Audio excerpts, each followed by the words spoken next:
माशाअल्लाह कि टीपू सुल्तान की पहचान बनाते हैं हमें।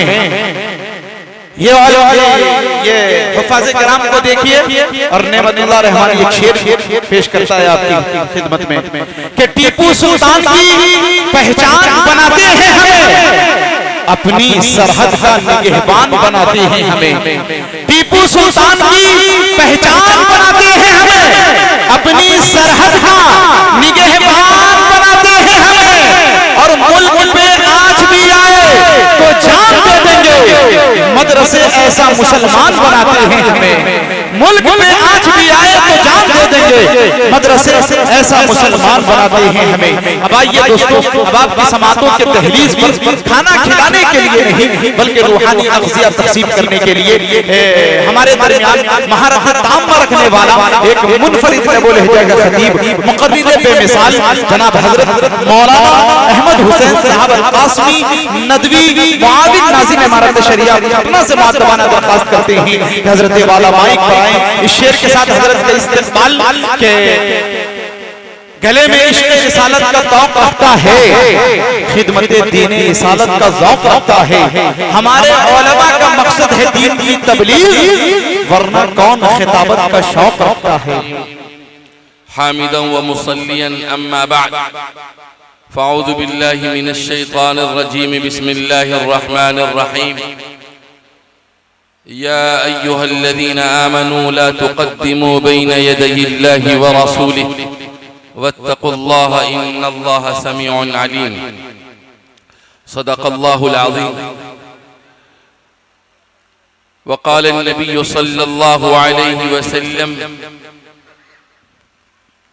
ला युमिनु अहदुकुम हत्ता यकून हवाहु तबअन लिमा जितु बिहि औ कमा क़ाल नबियुना सल्लल्लाहु अलैहि वसल्लम।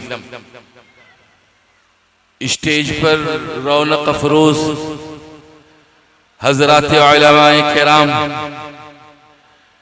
और मुल्क के दूर दराज खित्तों से तशरीफ लाए हुए शुअराए एज़ाम, इस इलाके की मुअज़्ज़ज़ हस्तियों, बुजुर्गान कौम व मिल्लत, नौजवानों, पर्दा नशीमा बहनों, अगर आप दो बच्चों के झगड़े पे मैदान छोड़ जाएंगे तो मिल्लत के मसाइल हल कैसे होंगे। अगर एक शोर और एक हंगामा आपकी मजलिस को उखाड़ फेंके तो इसका मतलब ये है कि आपके अंदर शऊर की कमी है, इरादे की कमी है, अक्ल दानिशमंदी की कमी है। जब जलसों में और इस्लामी प्रोग्रामों में उसके दीनी और शरई तकाज़ों का ख्याल नहीं रखा जाएगा तो ये चीजें होंगी। इस्लामी जलसे इस्लामी उसूल पर,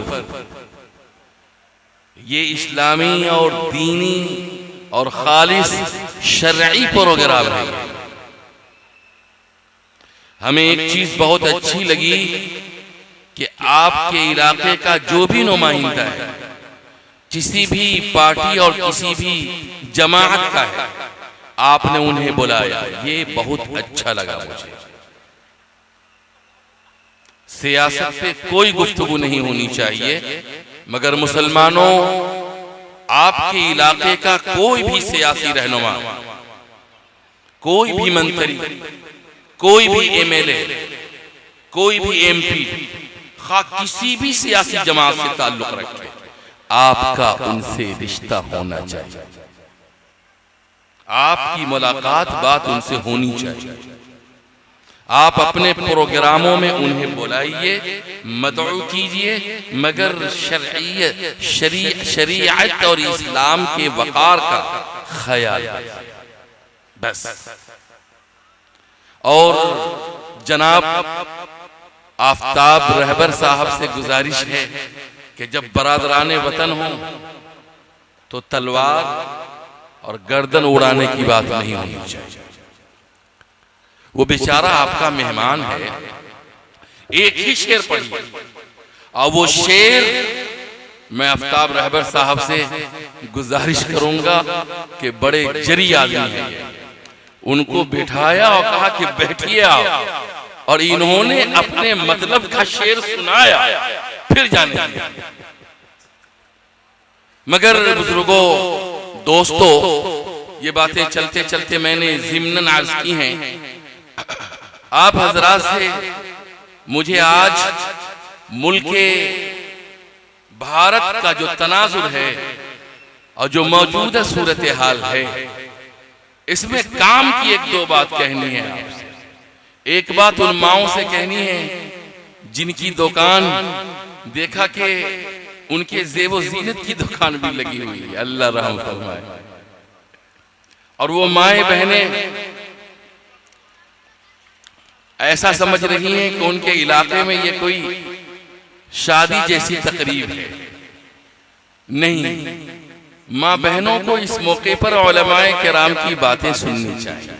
उनके लिए भी एक बात कहूंगा, और ये नौजवान लोग जो खूब मस्ती कर रहे हैं इस जलसे में, उनसे भी एक दरख्वास्त जरूर कहूंगा। और जो बुजुर्ग लोग जलसे की सरपरस्ती फरमा रहे हैं, उनकी खिदमत में भी एक अरीजा जरूर रखूंगा। देखिए, मुल्क अच्छा है, इस मुल्क की हम पूजा नहीं करते। ये मुल्क हमारा माबूद नहीं, हम इसे सजदे नहीं कर सकते, हम इसको झुक करके रुको नहीं कर सकते। बहुत साफ साफ क्यों नहीं कर सकते? इसलिए नहीं कर सकते हैं कि हमारा ईमान है अशहदु अल्ला इलाहा इल्लल्लाह वहदहू ला शरीक लह। मैं गवाही देता हूं कि सजदा करने के काबिल सिर्फ एक जात है, और वो अल्लाह की जात है। उसकी जात में, सिफात में, अस्मा में, उसकी खुसूसियात में वहदह, वो तन्हा है, ला शरीक लह, कोई शरीक नहीं है। न आसमान शरीक है, न जमीन शरीक है, न सूरज शरीक है, न चांद शरीक है, न गंगा शरीक है, न कोई जानवर शरीक है। कोई भी आसमान की या जमीन की चीज अल्लाह ताला की वहदानियत में, उसकी जात व सिफात में, उसकी किबरियाई, उसकी इज्जत व अज़मत में, उसकी सतवत व हुकूमत में, उसकी बादशाहत व सल्तनत में जर्रा के बराबर शामिल नहीं है। मगर बरादराने वतन के सामने हम ये भी कह देना चाहते हैं कि ये जमीन अल्लाह ताला की मखलूक है। अल्लाह ताला ने इस जमीन को हमारे लिए कहा है कि हमने इस जमीन को तुम्हारे लिए बिछाया और बिछावन बना दिया है। ये बिछावन है, ये हमारा बिछौना है। ये नर्म, गुदाज, गर्म और अपनी आगोश में ले लेने वाला ये ऐसा बिछावन है कि ऐसा बिछावन भाइयों कायनात में कोई बिछावन आपको नसीब नहीं हो सकता। आप इस जमीन से सीना लगा करके बचपन में सोते हैं, और जब गर्मी आती है तब सोते हैं।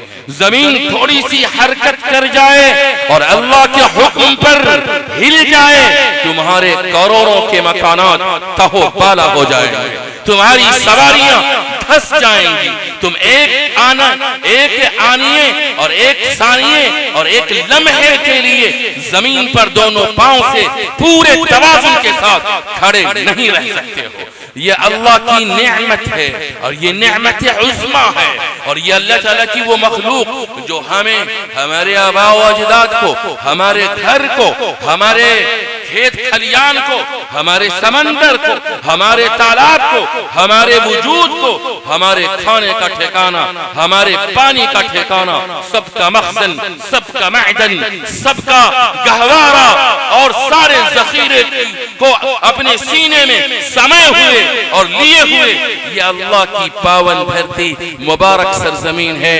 हम इसकी कद्र करते हैं, हम इसको सजदा नहीं कर सकते हैं।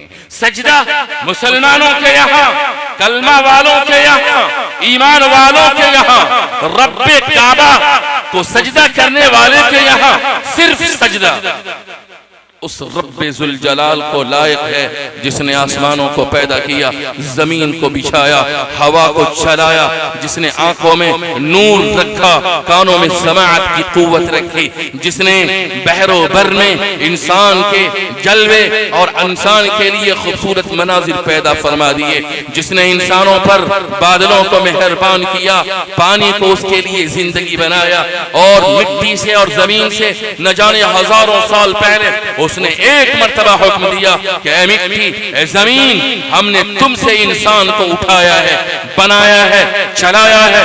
आज से लेकर जब तक मेरा बंदा कयामत की सुबह तक जिंदा रहेगा, तुम्हारा काम है कि मेरा बंदा एक दाना बोएगा और तू एक दाने से 100 दाने नहीं 700 दाने निकाल करके मेरे बंदे बंदियों में तकसीम करते रहना। अल्लाह की कसम, अगर आप पेड़ को चीरोगे, उसकी शाखों को फाड़ोगे, उसके पत्तों को निचोड़ोगे, उसकी जड़ को खोदोगे, तुम्हें कोई पौधा, तुम्हें कोई फल, कोई फूल, कोई खाने का सामान, कोई आम, कोई लीची, कोई मेवा, कोई अनार, कोई सेब और कोई फवाके और कोई फ्रूट नहीं मिलेंगे। वो अल्लाह का हुक्म है। जिस हुक्म पर ऐ मुसलमानों तुम तो सजदा नहीं करते, तुम तो तहज्जुद नहीं पढ़ते, तुम तो नबी की सुन्नत की पैरवी नहीं करते, तुम अपने परवरदिगार के लिए आंखों से आंसू नहीं बहाते, तुम एक वक्त नमाज में जाते हो, 4 वक्त गायब हो जाते हो, एक रमजान के रोजे रखते हो, आगे जाकर बहाने बना लेते हो, लाखों करोड़ों रुपए की जायदाद तुम्हारे कब्जे में है, मगर तुम्हारे ऊपर हज फर्ज है, हज को नहीं जाते। अल्लाह ताला ने तुम्हें सोने चांदी और बेशुमार और अक़साम किस्म किस्म के सामान और दौलत से मालामाल फरमाया है, मगर तुम ज़कात नहीं निकालते। पैसे तुम्हारे बैंकों के अंदर और मुख्तलिफ सूरतों में मौजूद हैं, मगर तुम्हारा सगा भाई, तुम्हारे पड़ोस का आदमी, तुम्हारे खानदान का कमजोर कर्जा लेने के लिए जब तुम्हारे पास आता है, तुम कहते हो मेरे पास एक आना भी नहीं है, 1 रुपया भी नहीं है। वहीं पर जब तुम्हारे पोते का, बेटे का, किसी रिश्तेदार का, घर के अंदर किसी फर्द का अकीका होता है, मंगनी होती है, तो तुम पैसे को पानी की तरह बहा देते हो। ऐ मुसलमानों, ऐ ईमान वालों, ऐ कलमा का दावा करने वालों, ऐ कुरान पर यकीन रखने वालों, ऐ नबी का कलमा पढ़ने वालों, ऐ अल्लाह ताला को अपना रब जानने वालों, तुम अल्लाह का हुक्म नहीं मानते, तुम्हारे अलावा जो भी है सब अल्लाह का हुक्म मानते हैं। आसमान अल्लाह के हुक्म पर कायम है, सूरज अल्लाह के हुक्म पर रोशनी दे रहा है, चांद अल्लाह के हुक्म पर रात को मीठी रोशनी बिखेरता है, हवाएं अल्लाह के हुक्म पर तुम्हें जिंदगी बख्शती है, पानी अल्लाह ताला के हुक्म पर तुम्हें जिंदा रखे हुआ है, मिट्टी और जमीन अल्लाह ताला के हुक्म पर कायम है। अल्लाह ताला एक लम्हे के लिए जमीन से कहता है कि जरा सा हरकत दे दे, 4 डिग्री 5 डिग्री 6 डिग्री, पता चला कि घर के घर, मकानात के मकानात, महल्लात के महल्लात, इलाके के इलाके, रियासत की रियासतें तहवाला हो जाती हैं। इंसान कर्रफर वाला, ताकत वाला, इंसान नखरे वाला, इंसान गुरूर वाला, तकब्बुर वाला, इंसान जो किसी को सीने से नहीं लगाता, किसी को अपने से बड़ा नहीं जानता, एक लम्हे में अल्लाह ताला जमीन को कहता है कि करवट ले, उसका कर्रोफर खत्म हो जाता है, उसे 50 किलो का और 100 किलो का एक पत्थर और धड़ का एक हिस्सा और एक टूटन उसके खोपड़े को इधर से उधर कर देता है। ऐ मुसलमानों, मैं ये अर्ज कर रहा था कि ये जमीन महबूब है, माबूद माबूद माबूद। मुल्क के हालात कुछ लोगों ने अच्छे नहीं बनाए, कुछ लोग, ज्यादा लोग नहीं, मगर मुसलमान बड़ा परेशान है आज के वक्त में। इनके अकाबिरीन भी परेशान हैं। मैं खुद एक दीनी तंजीम का खादिम हूँ। जितनी दीनी मिल्ली तंजीमें हैं अभी परेशानी की इंतहा है। All India Muslim personal law board, इमारत शरइया बिहार, उड़ीसा व झारखंड, जमायत उलमा हिंद, जमाअत इस्लामी और सारी दीनी मिल्ली तंजीमें अभी निहायत इस्तराबी कैफियत से दो चार, और मुसलमान इनकी जिंदगी में कोई तब्दीली नहीं। ये जिस तरह से शादी में बारात ले जाता था, और जिस तरह से जहेज और तिलक की मांग करता था, और जिस तरह से ये पड़ोस से लड़ता झगड़ता था, और जिस तरह से माँ को रुलाता था, बाप को तकलीफ पहुंचाता था, जिस तरह से ये अपनी तिजारत में बेईमानी करता था, कम तौलता था, कम नापता था, जिस तरह से ये बेनमाजी था, जिस तरह से ये दगाबाज, फरेबी, धोखा देने वाला, बद अखलाक, बद किरदार, बिल्कुल मुसलमानों की जिंदगी में कोई तब्दीली नहीं। कोरोना आया और कोरोना की महामारी आई और इंसान नफ्सी नफ्सी के आलम में था, गुनहगार से गुनहगार ने तौबा कर ली थी जी, शराबियों ने शराब छोड़ दी थी जी हाँ, और जो गुनाह के दलदल में फंसे थे और गुनाह में लथपथ थे, वो भी मस्जिद पकड़ लिए थे या घर में नमाज शुरू कर दी थी।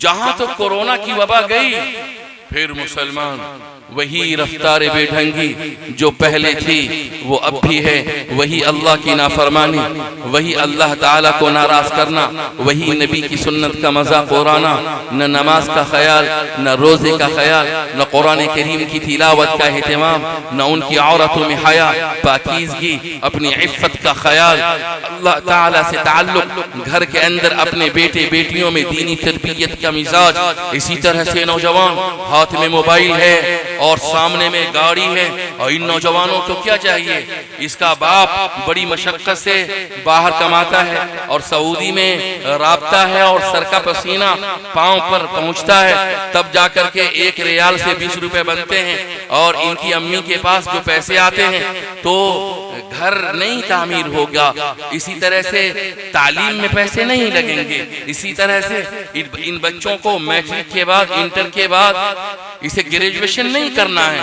ITI नहीं करना है, कामयाबी, कामरानी, फलाह बहबूद और तालीम के आला मैदान में इन्हें मेहनत नहीं करनी है। इन्हें मोटरसाइकिल चाहिए, इन्हें एंड्रॉइड बेहतरीन मोबाइल चाहिए, इन्हें एप्पल का मोबाइल सेल चाहिए। ए नौजवानों, जरा सा ख्याल करो कि वो बूढ़ा बाप जिसकी जिंदगी 50-60 साल है, उसके बावजूद वो सऊदी में, मुंबई में, दिल्ली में तुम्हारे लिए कमाता है। वो खाता नहीं है, वो खा सकता है, अच्छे होटल में खा सकता है, वो सारे आयश और दुनिया की सारी लज्जतें ले सकता है, वो हजारों का हजार अपने ऊपर लुटा लेगा। तुम्हारी माँ क्या करोगे? कुछ नहीं कर सकते, मगर उसके वो जब कोई निवाला लेता है और वो लेना चाहता है, लुकमा उठाता है, तो उसे ख्याल तुम्हारा आता है, तुम्हारी बहनों का आता है, तुम्हारे छोटे भाइयों का आता है। वो ये सोच करके होटल नहीं जाता, और कभी कभी वो सोच लेता है कि चलो समझा कि मैंने खा लिया, मुझे होटल में नहीं जाना। कलकत्ता के फुटपाथ पर जो 10-20 रुपए में टूटा फूटा खाना मिलता है, पानी वाली दाल और सूखा चावल, उसे खा करके वो गुजर बसर कर लेता है। मगर ए नौजवानों, ए हमारे बेटों, ए हमारी बेटियों, तुम्हारा बूढ़ा बाप दिल्ली, मुंबई और बाहर की सरजमीन पर बड़ी मशक्कत से 1 हलाल रुपया कमाकर तुम्हारी तालीम के लिए, तुम्हारी दीनी तरबियत के लिए, तुम्हारी फलाह बहबूदी के लिए, इसलिए कि घर में जब पैसा जाएगा, हमारी बेटी पढ़ेगी, हमारा बेटा पढ़ेगा, हमारा बेटा हाफिज कुरान बनेगा, हमारा बेटा आलिम दीन बनेगा, हमारा बेटा मुफ्ती बनेगा, काजी बनेगा, और जब दीनी तालीम से आरास्ता हो जाएगा तो वो मैट्रिकुलेशन भी करेगा, इंटरमीडिएट भी करेगा, ग्रेजुएशन भी करेगा, वो मास्टर डिग्री भी हासिल करेगा, वो IITN इंजीनियर बनेगा, वो IAS और ISC और इसी तरह से जो कॉम्पिटिटिव एग्जामिनेशन है, जो मुकाबला जाती इम्तिहानात हैं,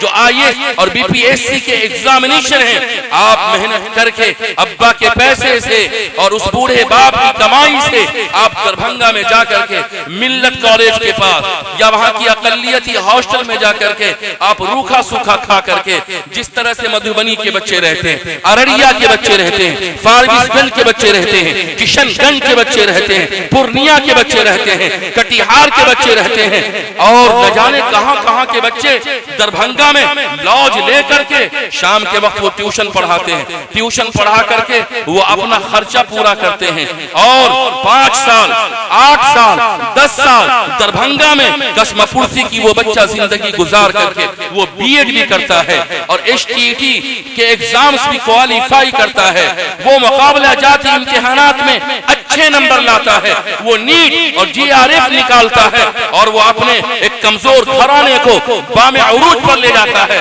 तरक्की के औज सुरैया पर लेकर के जाता है। ऐ बेनीबाद के मुसलमानों, ऐ बंदरा मलंगा के मुसलमानों, ऐ मुजफ्फरपुर के मुसलमानों, ऐ दरभंगा के मुसलमानों, तुम्हारे नौजवानों के हाथ में आज मोबाइल नजर आता है, बाइक नजर आती है, तुम अपने बाप के पैसों को जायज और नाजायज तरीके से माँ से छीन कर गुस्सा करके पैसों को ले जाते हो, पानी की तरह बहा देते हो। ऐ बुजुर्गों, यहाँ पर कुछ सियासी रहनुमा और जिम्मेदारान आए थे, उनके भी बेटे हैं, उनकी भी बेटियां हैं, आप जाइए और बरादरान वतन के बेटे और बेटियों की तालीम का जायजा लीजिए। मैं कसम खा लूं तो मेरी कसम टूटेगी नहीं और मैं कसम में हानिस नहीं होऊंगा।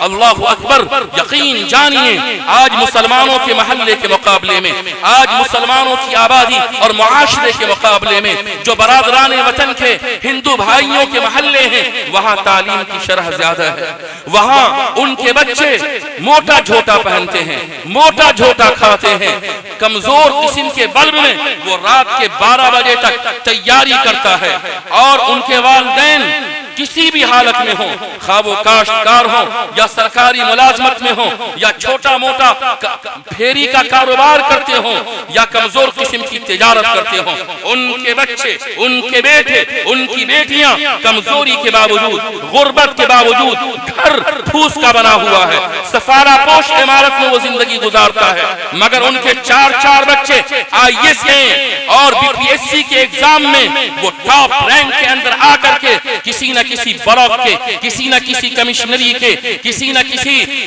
सब डिवीजन के और किसी न किसी कलेक्ट्रेट ऑफिस के अच्छे ओहदे पर फायज हैं और उस कुर्सी पर बैठे हुए हैं जहां से कौम की तकदीर के फैसले तब्दील किए जाते हैं। ऐ गयूर मुसलमानों, ऐ हमारे दिल के धड़कन नौजवानों, गौर से सुनो, आज तुम्हारे बाप, आज तुम्हारे चचा, आज तुम्हारी माएं, आज तुम्हारी जमीन जायदाद सब की सब है।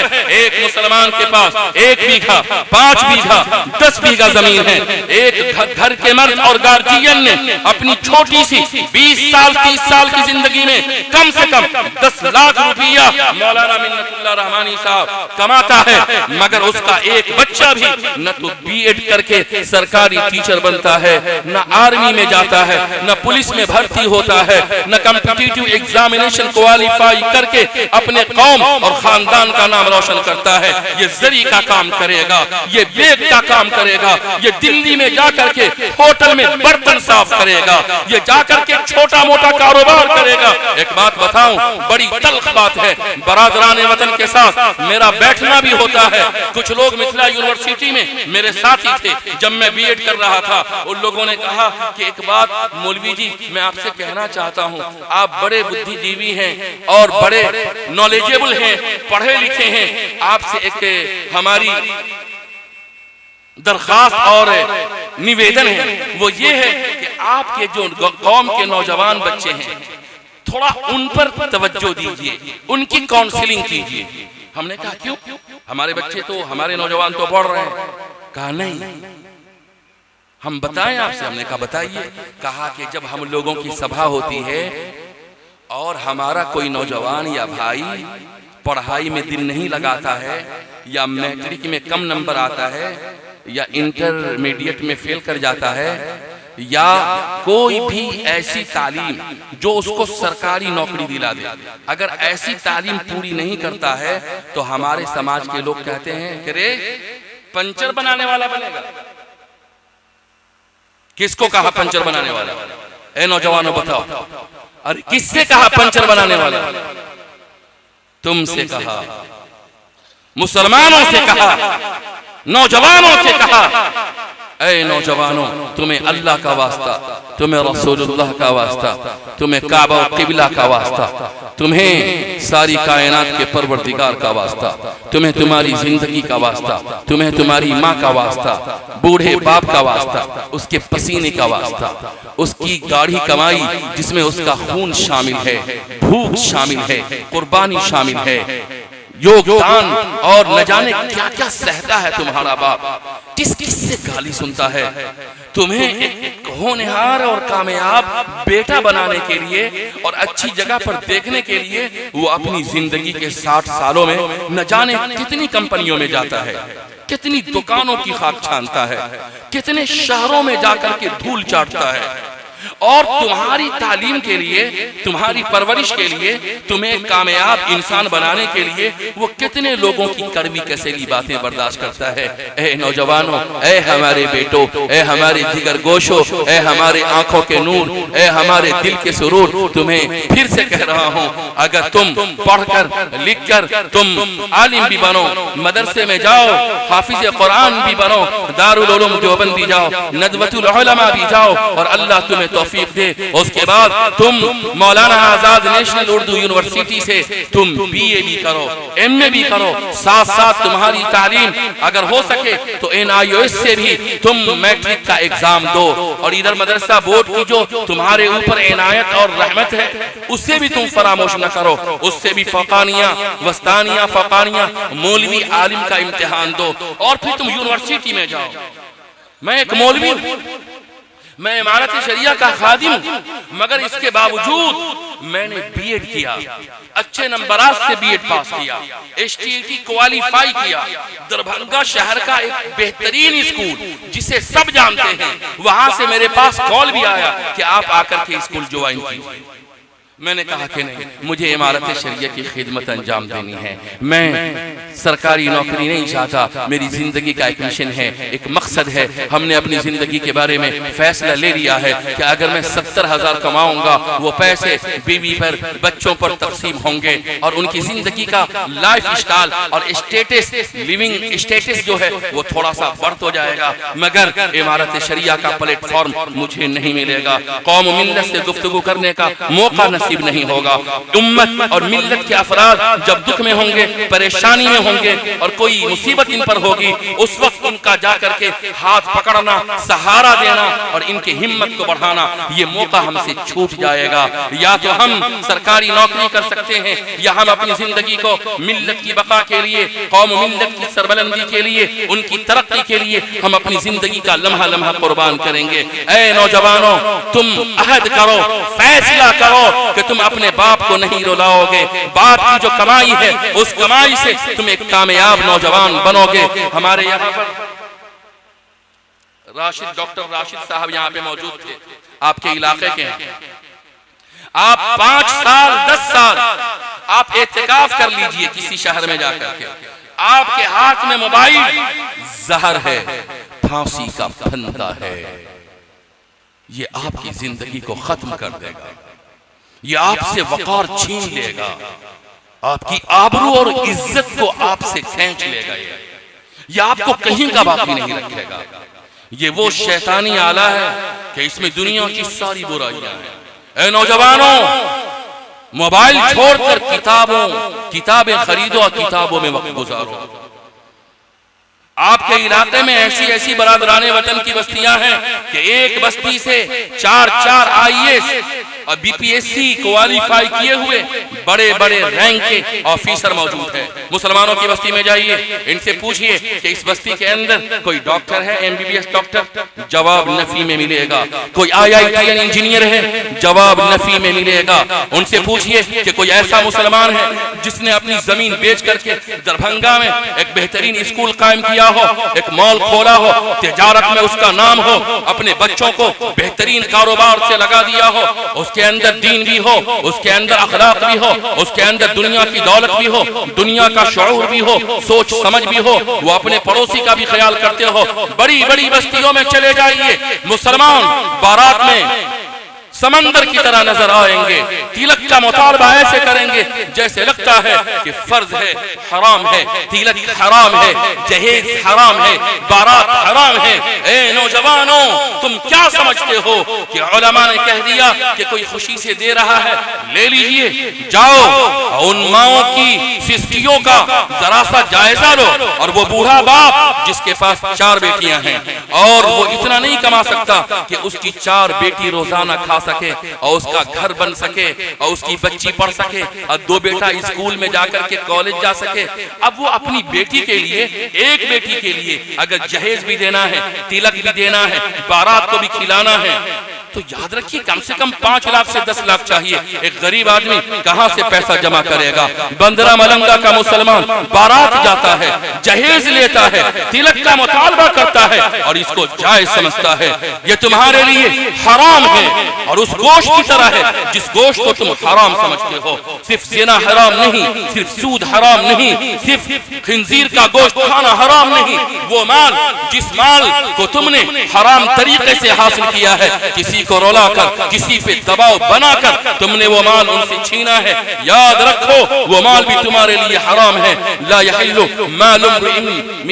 मालुम रिइन, किसी भी इंसान का माल उस वक्त हलाल नहीं है इल्ला बितिबी नफ्सिही, जब तक कि वो इंसान अपने नफ्स की पाकीज़गी के साथ वो आपको हदिया न कर दे। मैं एक बात बुजुर्गों से भी कहूंगा, ऐ इस गांव के बुजुर्गों, ऐ हमारे गार्जियनों, जरा गौर करो। आज आप भी मर्द हैं, घर के मालिक हैं, जिम्मेदार हैं, मगर सूरत हाल ये है हमारे बुजुर्गों की, घर के गार्जियनों की, कि वो लोग अपना वक्त होटलों में जाया करते हैं। उनकी बीवी कहां जा रही है, बेटी कहां जा रही है, बेटा कहां जा रहा है, घर में कैसी लड़ाई है, कैसे झगड़े हैं। आज घर के मर्द को, घर के जिम्मेदार को इस बात का जर्रा बराबर एहसास नहीं है। आज आप इमारत शरिया को फोन करते हैं कि हमारे गांव की एक बच्ची बाजू के एक गैर मुस्लिम लड़के के साथ चली गई और कोर्ट में शादी कर लिया। मैं पूछना चाहता हूं कि उस घर में मर्द था या नहीं, उस घर में कमाने वाला था या नहीं, उस घर में एक अक्लमंद इंसान था या नहीं। ऐ घर के गार्जियनों, ऐ बेटे या बेटियों के वालिदैन, जरा अपनी आंखें खोलो, दिल के दरवाजों को वा करो। तुम्हारे ऊपर सिर्फ बच्चों को खाना देना, कपड़े देना, घर देना, ठंडक से बचाना, गर्मी से बचाना फर्ज नहीं है। तुम्हारे ऊपर खाने कपड़े के अलावा और उस बच्चे की परवरिश और बर्दाश्त के अलावा एक और चीज तुम पर फर्ज है, लाजिम है, जरूरी है। वो ये फर्ज है बुजुर्गों कि तुम्हें अल्लाह ताला ने जो बेटे की शक्ल में, बेटी की शक्ल में औलाद दिए हैं, ये औलाद अल्लाह की नेमत है। खाना तुम दोगे, कपड़े तुम दोगे, गर्मी से तुम बचाओगे, ठंडक से तुम बचाओगे। इसे जहन्नम से कौन बचाएगा? इसे कुफ्र से कौन बचाएगा? इसे शिर्क से कौन बचाएगा? इसे ज़िना से कौन बचाएगा? इसे बेहयाई के कामों से कौन बचाएगा? इसे दुनिया में बर्बाद होने से कौन बचाएगा? इसके दिल में अल्लाह ताला पर यकीन, इसकी जिंदगी में अल्लाह ताला का हुक्म, इसकी जिंदगी में नबी की सुन्नत को कौन दाखिल करेगा? ऐ मेरी माँ और बहनों, तुम भी सुनती जाओ। वो सारी की सारी माएं और बहनें जो घर की मालिकन हैं और घर की मलिका है, कान खोल करके सुनिए। अल्लाह ताला ने आपके कदमों के नीचे सारे मर्दों और औरतों की जन्नत रखी है। आप घर में मौजूद हैं, 24 घंटा औरत का काम है घर में रहना। आप घर में हैं, बेटी कहाँ जा रही है? स्कूल जा रही है, कोचिंग जा रही है या कहीं और जा रही है? स्कूल का वक्त इतने बजे से इतने बजे है, कोचिंग का वक्त इतने बजे से इतने बजे है। आपकी बेटी 2 घंटा लेट से आई है, आपने पूछा नहीं कि आज लेट क्यों हो गया। आपकी बेटी के पास ये शैतान का जो आला है, ये मोबाइल है आपकी बेटी के पास। इस मोबाइल का मतलब ये है कि अगर किसी फातिमा के पास, जहरा के पास, रुकैया के पास, इकरा के पास, फातिमा और जहरा के पास अगर ये मोबाइल है, तो इसका मतलब ये है कि उस बेटी का ताल्लुक जितने भी दुनिया के अंदर मर्द हैं उनसे ताल्लुक कायम हो गया। किसी का भी फोन आ सकता है, किसी का भी। दरभंगा के अंदर 7 भाई थे, 2 भाई मेरे पास पढ़ते थे। एक रोज 2 भाई रोता हुआ मेरे पास आया, कहा कि मेरे पास एक ही बहन है, आपको मालूम है? मैंने कहा हाँ मालूम है। कहा कि हम 7 भाइयों ने बेटी की तरह उसको पाला, पूरा ख्याल रखा, पूरा ख्याल। स्कूल जाना है साथ में जाना है, भाई साथ में जाएगा। कॉलेज जाना है, भाई साथ में जाएगा। कोचिंग जाएगी, भाई साथ में जाएगा। स्कूल से लाना है, भाई साथ में लाएगा। एग्जामिनेशन है, भाई सेंटर छोड़ेगा। मार्केट जाना है, भाई साथ में लेकर के जाएगा। 7 भाई, अकेली बहन। उसने कहा कि मैंने बहन को मोबाइल भी नहीं दिया। कल मेहमान आया हुआ था मेरी बहन का, और जब मेहमान आ गए, सारी बातें फाइनल हो गई, तो घर वाले जितने लोग थे उसके सामने मेरी बहन ने साफ साफ कह दिया कि जो रिश्ता आप कर रहे हैं ये रिश्ता हमें मंजूर नहीं है, मैंने अपना रिश्ता एक लड़के के साथ कर लिया है। आप अंदाजा नहीं लगा सकते हैं कि उसके भाई ने किस दुखे दिल के साथ मुझसे गुफ्तगू की होगी, उस पर कितनी मुसीबत का पहाड़ टूटा होगा, उसकी क्या हालत रही होगी। मैं उसकी आंखों को देख रहा था, और आंखों से जो आंसू के कतरे और लड़ियां गिर रही थी, मैं उसको देख रहा था। मैंने पूछा उससे क्या हुआ? कहा कि मेरे बड़े भाईजान, उनकी बीवी के पास मोबाइल है। जब हमारी भाभी सो जाती थी तो मेरी बहन जाती थी और उसके सिरहाने से मोबाइल ले लेती थी, और फिर वो एक लड़के से बात करती थी। मैंने पूछा ये नौबत कैसे आई? कहा नौबत ये आई कि घर में जो फोन था, मेरी बड़ी भाभी नहीं रहती थी तो कभी कभी बहन उठा लेती थी। घर में मोबाइल है, एक जवान बेटी ने उठा लिया, एक मर्तबा फोन उठाया, लड़के से बात हुई, फिर वो बात से बात निकली और बात बहुत दूर तक पहुंची, और यहाँ तक पहुंची कि 7 भाइयों के सामने, पूरे घर के गार्जियन के सामने, उसकी बहन ने मेहमानों के सामने कह दिया कि मैंने अपना रिश्ता खुद कर रखा है। ऐ मुसलमानों, तुम्हें क्या हो गया है? तुम समझते क्यों नहीं? तुम गौर क्यों नहीं करते? ये काम इमारत शरिया का नहीं है, ये काम all India Muslim personal law board का नहीं है, ये काम मौलाना लतीफुर रहमान साहब का नहीं है, ये काम मौलाना सोहराब कलकतवी का नहीं है, ये काम आपका है, ये काम घर के मर्दों का है, घर की औरतों का है। जिस घर का मर्द और जिस घर की औरत अपने बच्चों पर औकाब की नजर न रखे, याद रखिए उसके बेटे कभी भी मुर्तद हो सकते हैं, उसकी बेटियां कभी भी राह बदल सकती हैं। ये वक्त वो वक्त है कि हमें ये खबर मालूम हुई कि एक घर में दादा तहज्जुद गुजार, चचा तहज्जुद गुजार और बाप चिल्ले पे चिल्ला और 4 महीना लगाने वाला, और उसकी बेटी शहर के अंदर एक बहुत ही निचली जात के साथ वो घर बसा करके और दीन को छोड़ करके रह रही है। पूरा खानदान उसके कदमों पे सर रखा, मगर वो लड़की फिर इस्लाम में नहीं आ सकी। बदकिस्मती से वो शहर यहाँ से करीब है। ऐ मर्दों, ऐ मेरी माँ और बहनों, ये वो जमाना है कि पहले कोई मर्द आता था तब पता चलता था कि कोई घर में मर्द आया है।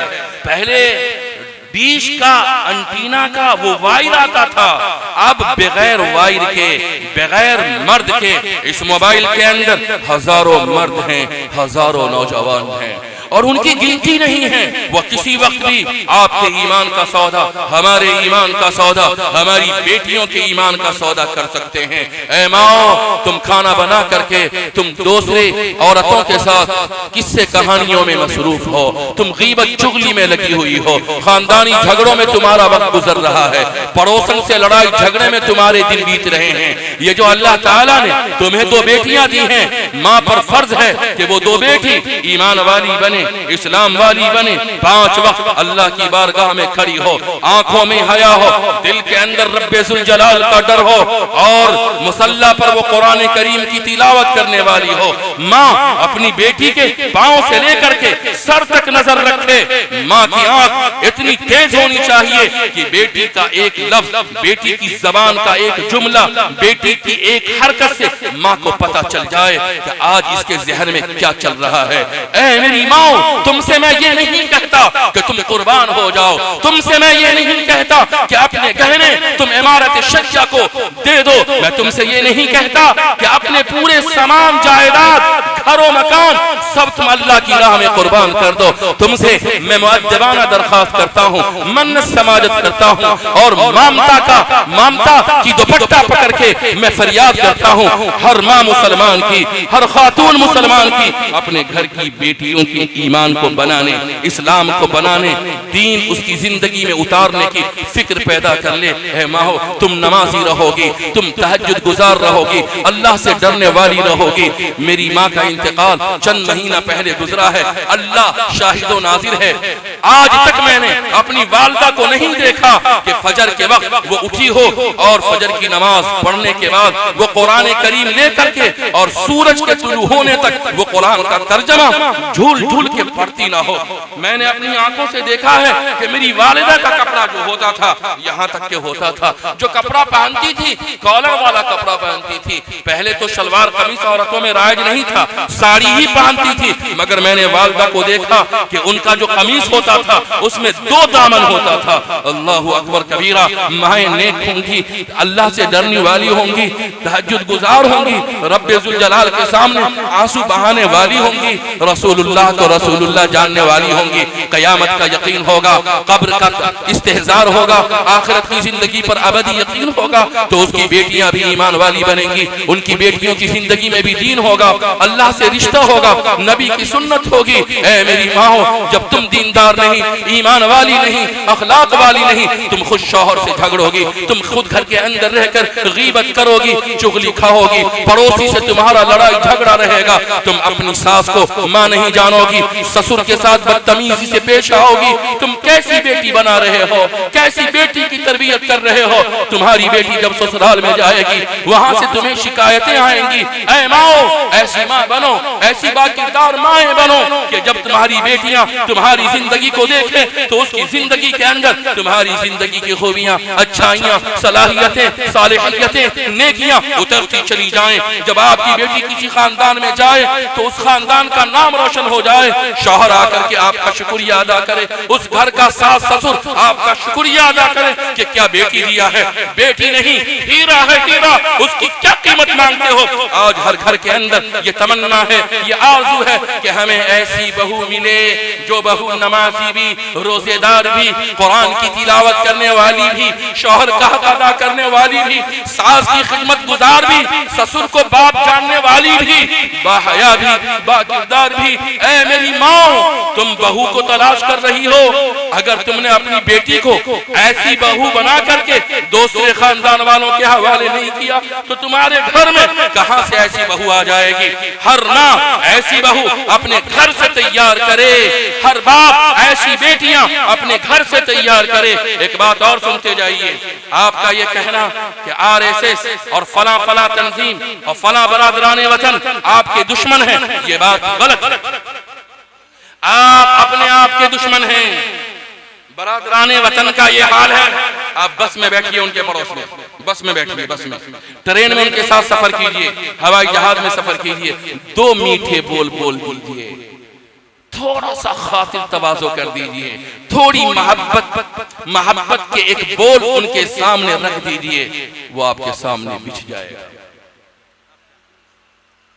वो आपके सामने बिछ जाएगा। छोटा सा वाकया, पटना से मैं हर जुमेरात को इमारत शरिया से दरभंगा आता हूँ। एक शाम का वाकया ये है कि मैं बस में बैठा, मेरे बाजू में एक मुकम्मल बरादरे वतन, यानी अपने धर्म पर पूरा अमल करने वाले, पूरा नौजवान, तकरीबन हम लोग 30 किलोमीटर 40 किलोमीटर चले गए, कोई बात नहीं।